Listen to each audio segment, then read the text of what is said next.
And tortured today, a jury convicted a Tri-State father of murder in the death of his 2-year-old daughter. A jury said today that Glen Bates was the principal offender in the killing of Glen Bates, who died last year. Now her father could face the death penalty. 9 on your side's TJ Parker was in the courtroom when the verdict was handed down today. TJ? Well, there wasn't much reaction from Glen Bates in court today, and it was a quick trial starting just 1 week ago, and jurors were able to come back with a verdict 2 hours after hearing closing arguments.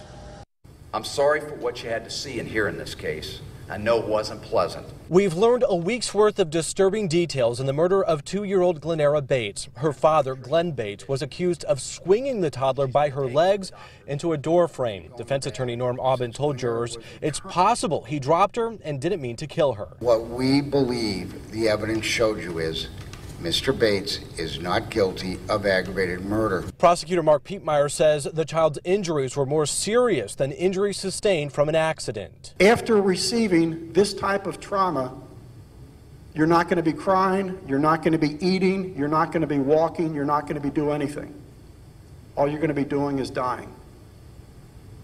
And that's what happened in this case. Pietmeyer also referenced the older sister's testimony in closing arguments. Heard her sister crying, heard a thump, heard another thump, and then her sister was quiet. In a taped police interview, Bates also admitted to biting the child. Deputy Coroner Dr. Jennifer Schott performed Glenera's autopsy. She testified last week, saying her head injuries were consistent with being shaken or thrown into a wall or door. Wounds on the child's legs were also consistent with being beaten with a belt. She also said Glenera weighed less than half the average of a normal 2-year-old.